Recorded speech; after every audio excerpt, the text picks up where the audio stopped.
truly extraordinary it is for the federal government to refuse to coordinate with local law enforcement and government.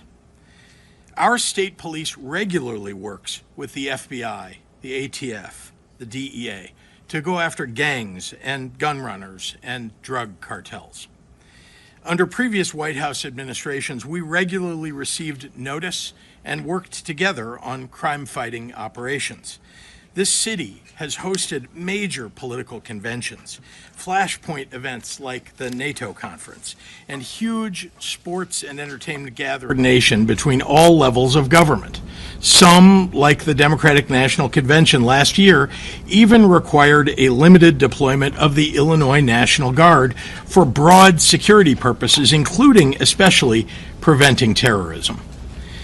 For that 4-day event, there were conversations and meetings that began 1 year before the convention between my office, the mayor's office, the county board president's office, CPD, state police, the FBI, the Secret Service, and the Department of Homeland Security.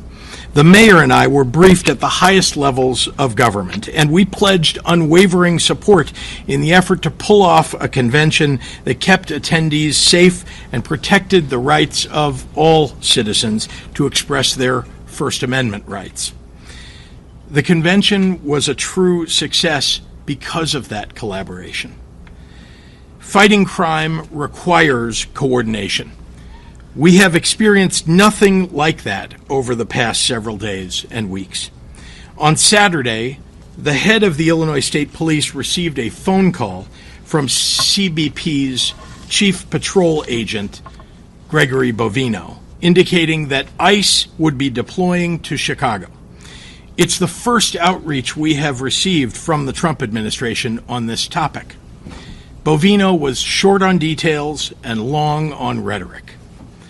So in the absence of significant federal coordination, we've gathered information from unauthorized patriotic officials inside the government and from well-sourced reporters about Donald Trump's plan, which is to deploy armed military personnel to the streets of Chicago. I'm aware that the President of the United States likes to go on television and beg me to call and ask him for troops. I find this extraordinarily strange, as Chicago does not want troops on our streets. I also have experience asking the president for assistance, just to have the rug pulled out from underneath me when execution meets reality. I refuse to play a reality game show with Donald Trump again.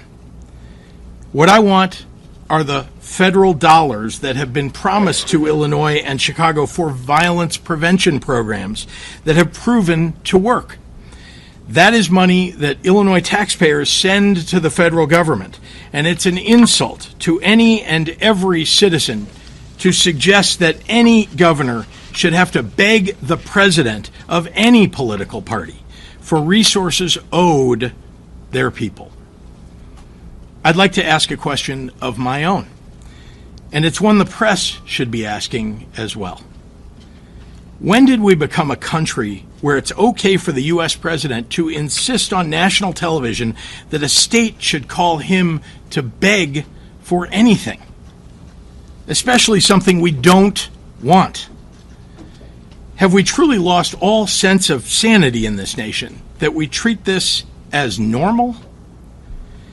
As I have done since becoming governor, I've been reflecting on my responsibilities to the people of Illinois. And one of those duties is to share with the public exactly what we know. In the coming days, we expect to see what has played out in Los Angeles and Washington, D.C., to happen here in Chicago. First, Donald Trump is positioning armed federal agents and staging military vehicles on federal property, such as the Great Lakes Naval Base. It is likely those agents will be with ICE, Customs and Border Patrol, the Department of Homeland Security, and other similarly situated federal agencies.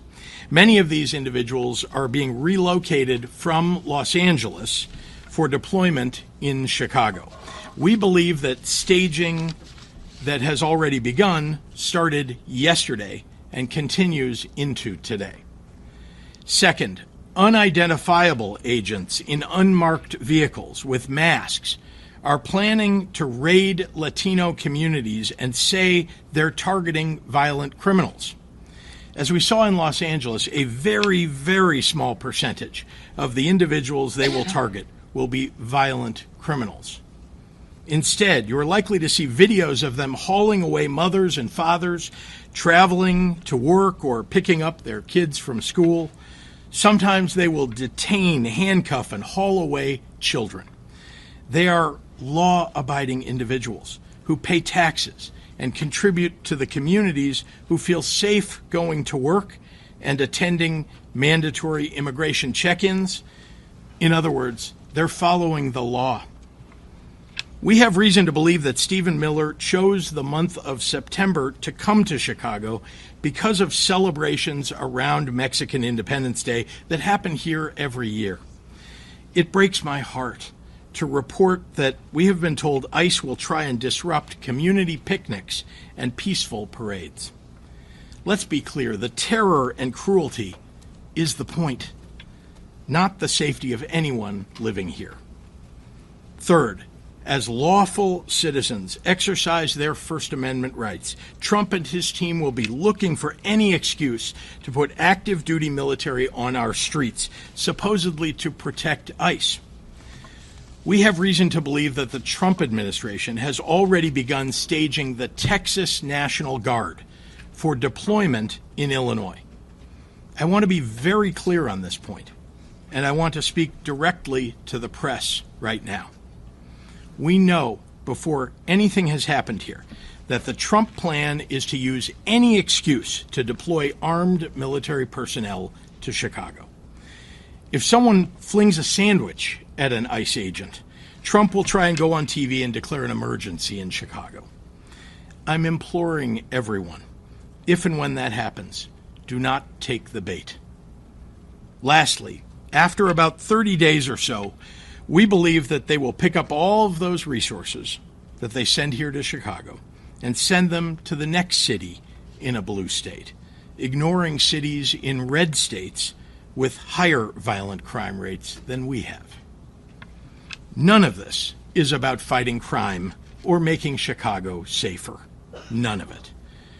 For Trump, it's about testing his power and producing a political drama to cover up for his corruption. If you need any proof of this, that it's all a big show, well, look at who they're putting in charge.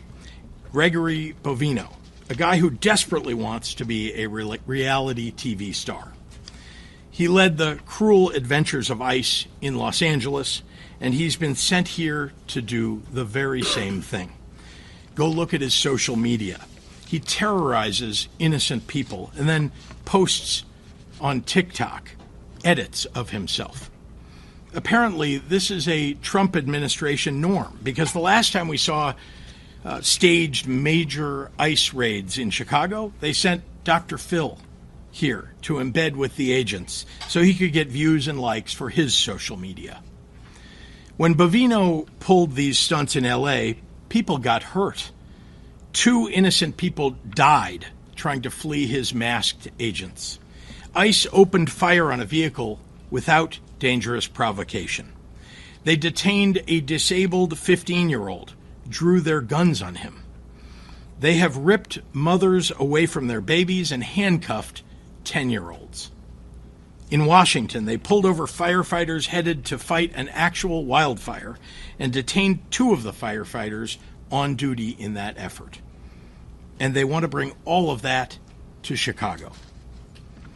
During one of Bovino's raids, U.S. Customs and Border Patrol's own data indicated that their officers had no prior knowledge of criminal or immigration history for 77 of the 78 people arrested.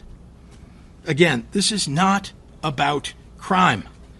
More and more reports around these raids include people who were stopped or detained because of how they look, and not because of any threat to the public.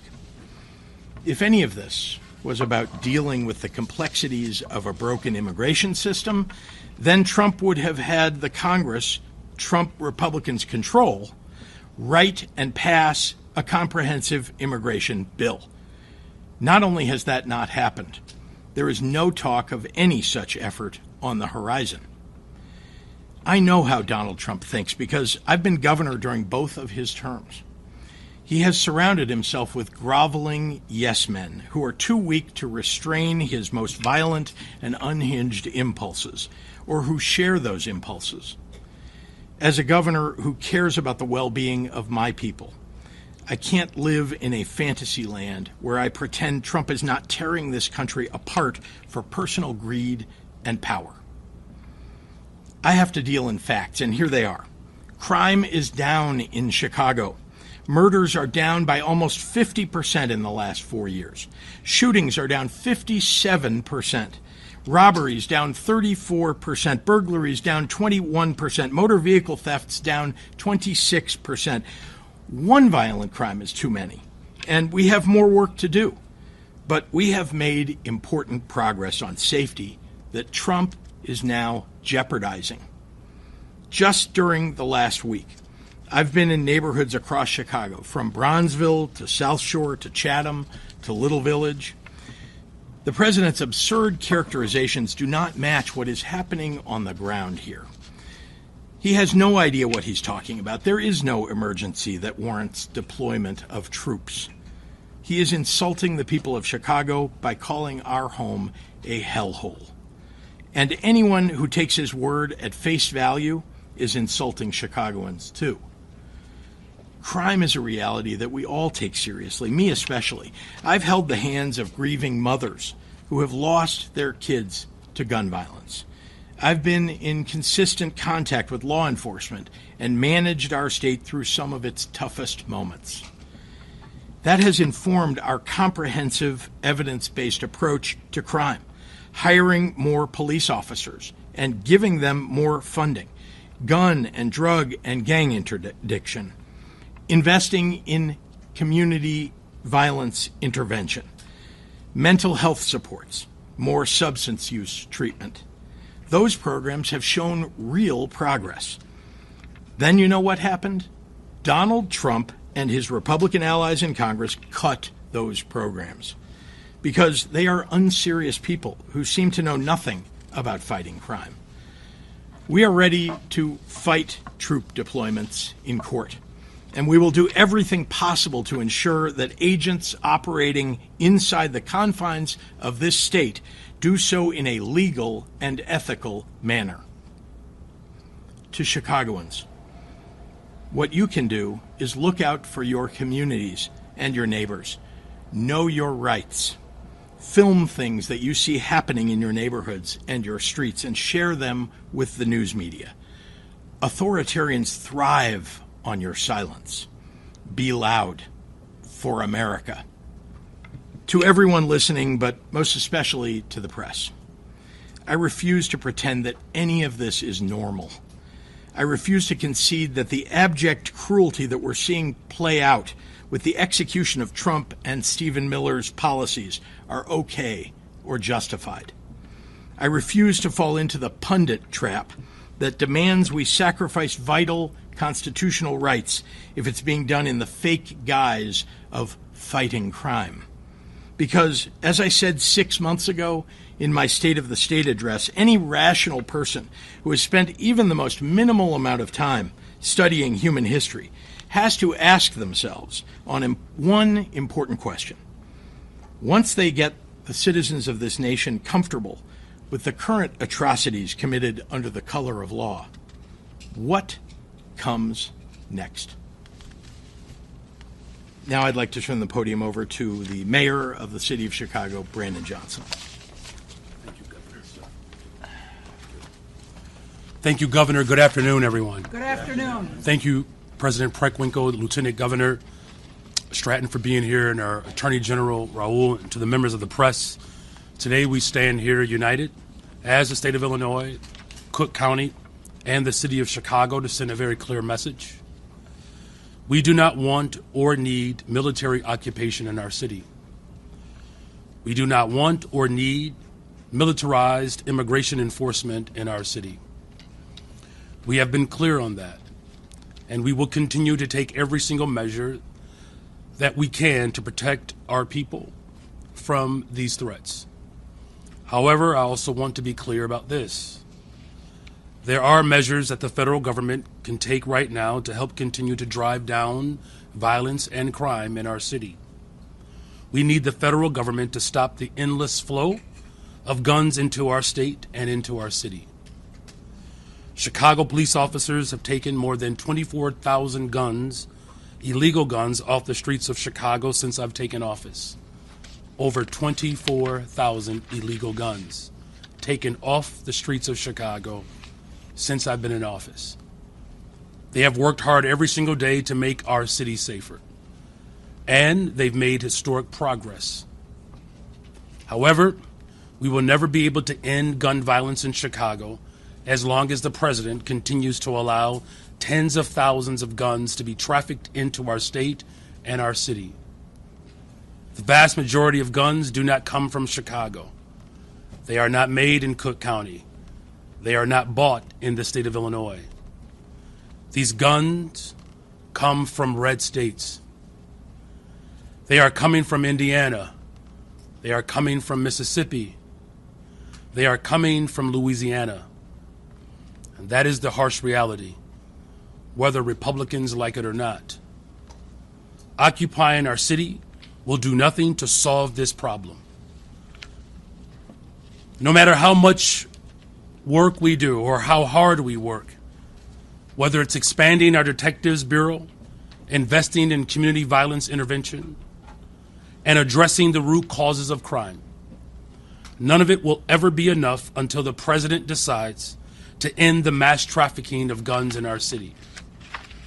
For every gun that the Chicago Police Department fights to get off the streets, 2 or 3 more new guns come into our city. Chicago will continue to have a violence problem as long as red states continue to have a gun problem. Shootings will continue as long as this presidential administration continues to put politics over people. We have sued Glock over their semi-automatic guns that are easily converted into automatic weapons with switches. We have taken down gun stores in Indiana that illegally sell thousands of guns to traffickers who move them into Chicago. But whatever we shut down, and whenever we do this, another one pops up. The governor has worked extremely hard to strengthen our gun control laws across our state. And as much as we would like to, we cannot send officers across state lines to stop this problem at the source. We only have jurisdiction over our own city. The governor only has jurisdiction over our state lines. It is the role, and more importantly, the responsibility of the federal government and the president to stop the trafficking of weapons across state lines. For every shooting in Chicago, there is a gun trafficker in Mississippi making money. There is a gun trafficker in Louisiana profiting off of our pain. And this is a serious problem that has gone on for far too long, and it requires serious solutions.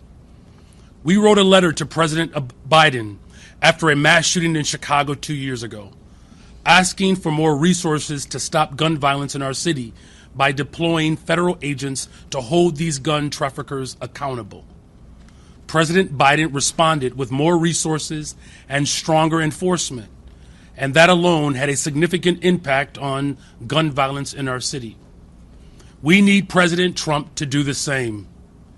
Instead of using militarized ICE agents to terrify our communities here in Chicago, instead of sending in Border Patrol to our city to detain mothers and fathers who have called Chicago their home for decades, working class people who pay their taxes and make our communities stronger, they should direct those resources to taking down gun traffickers so that we can finally put a stop to the violence.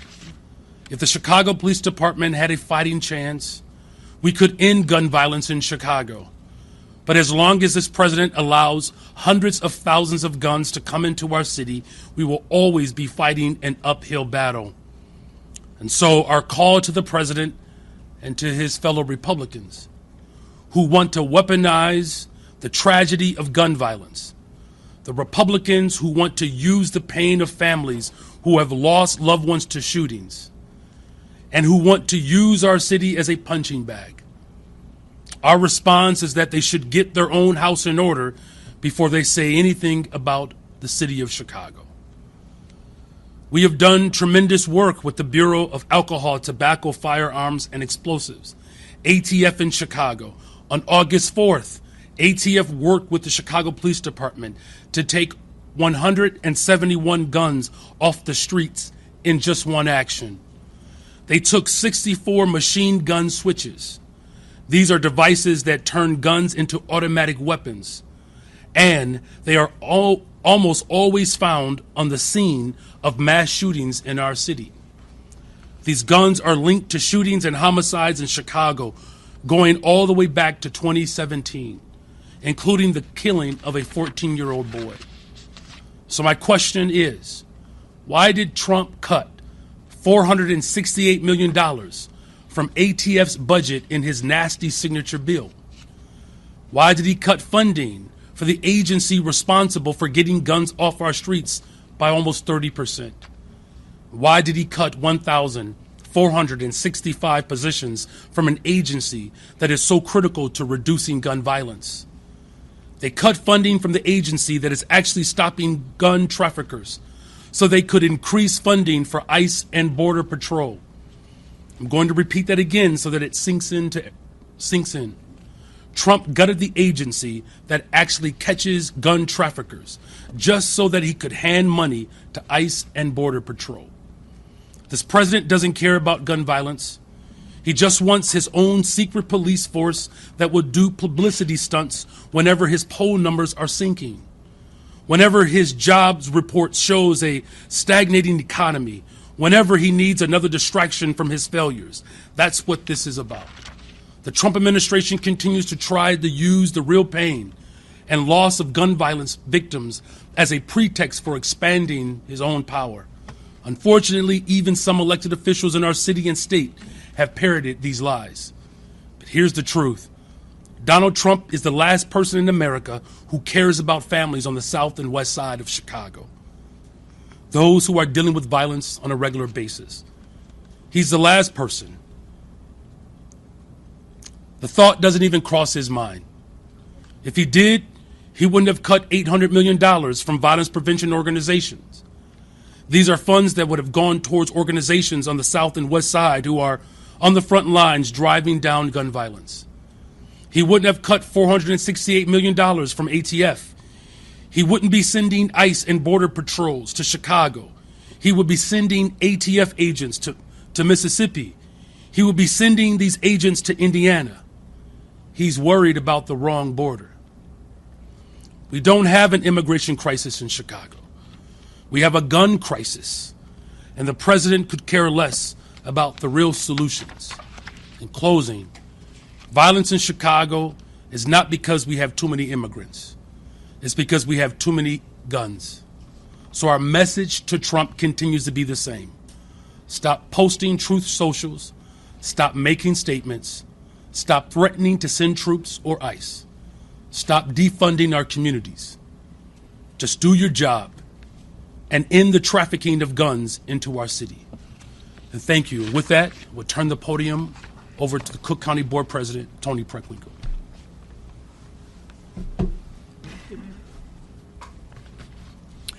Good afternoon. Good afternoon.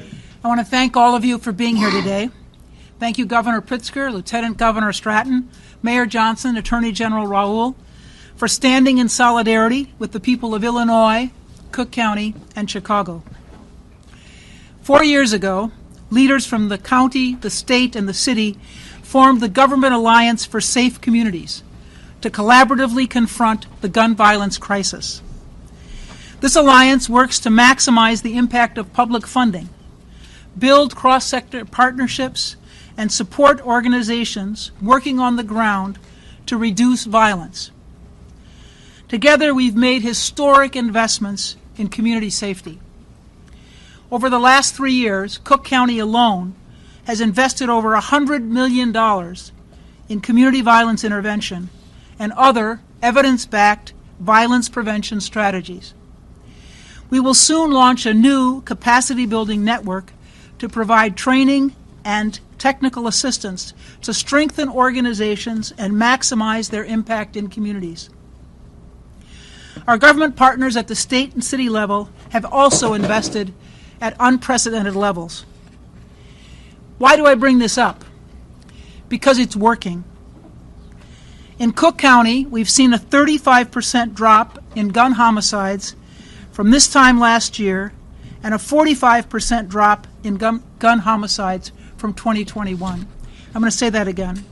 In Cook County, we've seen a 35% drop in gun homicides from this time last year and a 45% drop in gun homicides from 2021. Our investments are working. Meanwhile, President Trump is freezing $158 million in funding for violence prevention programs in cities like Chicago. He's dismantling the Office of Gun Violence Prevention and terminating more than $800 million in anti-violence grants nationwide. Needless to say, crime prevention is not his true agenda. The President is reducing resources that are working while undercutting local efforts. He is deploying active-duty military personnel within our own borders. This is our America today. I say all this as we gather at a critical moment in our nation's history. For generations, our parents and grandparents believed that democracy was not simply an idea. It was a promise that people, not soldiers, should decide the future of our communities. That promise is now being tested. Threats from the federal administration to send ground troops to Chicago will test us. Let me be clear. There is no emergency in Chicago that warrants federalizing the National Guard, deploying the National Guard from other states, or sending active-duty military personnel within our own borders. Their presence has not been requested by local leaders. The streets of Chicago belong to the residents of Chicago. They do not belong to federal troops. They do not belong to those who would use intimidation and violence as tools of political oppression. As the president of Cook County Board, I've spent my career working to make our institutions more fair, just, and accountable. Democracy is strongest when our people feel empowered, not threatened. If our residents see soldiers in combat gear patrolling their neighborhoods, they won't feel safer, they'll feel intimidated. Rather than troops, here's what's needed. We need the Trump administration to pass bipartisan, comprehensive immigration reform. Restore community violence intervention grants. Lower the costs of goods impacted by tariffs. And restore cuts to Medicaid and SNAP that take away health care coverage and food from the table. History teaches us that democracy is not self-sustaining. It requires constant vigilance. It requires courage. And most importantly, it requires people willing to stand up and say, no, you will not trample our rights. To the people of Cook County, I say this: do not be intimidated. Do not be silenced. Democracy depends on your voice, your courage, and your peaceful, I'll say that again, peaceful participation. Stand tall, speak up, and remember that no troops, no weapons, no show of force is stronger than united communities that refuse to yield our rights. Chicago will not succumb to threats, and Cook County will not be silenced. I'd like to welcome to the podium the Attorney General of the State of Illinois, Kwame Raoul. Thank you, Madam President, Governor, Mr. Mayor, Lieutenant Governor. I'd like to repeat something the Governor said. We cannot, and not anybody in this room can be dumbed down to believing that any of this is normal. President Trump has been utilizing the notion that he and he alone can deal with crime in American cities. and his preferred tool in doing so is the American military. The problem with this approach is that it's both bad strategy and illegal. I won't deny on any day that we do have a serious crime problem in Chicago, as do American cities throughout the nation, in red states and in blue states. Recent mass shootings and reports of other crime are horrific. While Chicago's crime problem is serious, it is far from the worst in the country.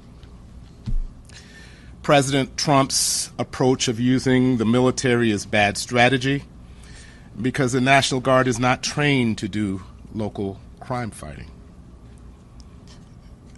Furthermore, the use of the National Guard as a crime-fighting force is simply not sustainable. It is further bad strategy because there has been no effort by the president to collaborate with local leaders or local law enforcement. Collaboration and a comprehensive approach is critical to successful crime fighting. Since the outset of my tenure as Attorney General, I and other local law enforcement partners have worked closely with federal law enforcement partners, including the FBI, DEA, ATF, Secret Service, and others, to investigate and prosecute criminal activity in Illinois. This one-team approach to fighting crime, utilizing combined intelligence, experienced, well-trained agents and officers, and state-of-the-art technology has yielded great results. It, combined with the investment in community violence interruption and providing for victims of crime, has led to a significant reduction in crime. If President Trump wanted to contribute to fighting crime in Chicago, he would steer more resources to these federal agencies that are collaborating with local law enforcement instead of dramatically cutting their budget. If President Trump were serious about fighting crime, he would not be cutting funding to proven community violence interruption efforts. If President Trump were serious about fighting crime, I would not have to have sued him 2 weeks ago, sued the Department of Justice 2 weeks ago for threatening to deprive resources for victims of crime based on unrelated immigration criteria. If President Trump were serious about fighting crime, he would not enter into collusive settlement to put machine gun trigger reset back out onto the street, devices back out onto the streets. President Trump's plan is not only bad strategy, but it is illegal. The militia clauses of the United States Constitution give Congress sole authority to decide the circumstances that allow the president to federalize the National Guard. The 10th Amendment preserves state sovereignty to enforce state laws as they see fit. As recognized by Judge Charles Breyer today in California, the Posse Comitatus Act limits the federal government's ability to use the military for domestic law enforcement. Although the president does have limited, and I repeat, limited authority to deploy the National Guard to help federal law enforcement in specific circumstances, none of these circumstances exist in Chicago. We are not being invaded by a foreign nation. There is no rebellion against the federal government as there was on January 6th. There does not exist an inability to enforce federal law in Chicago. Federal courts are open. Federal criminal cases are being prosecuted and investigated every day. And as I mentioned, federal criminal investigations in collaboration with local law enforcement are taking place on a daily basis. The President has failed to establish that any of these prerequisites required by Congress through the Posse Comitatus Act exists. Let's be clear. The President's plan is not about fighting crime. It's purely performative. He wants to demonstrate a show of military force towards American citizens as we would only see in authoritarian countries like China, North Korea, or Russia.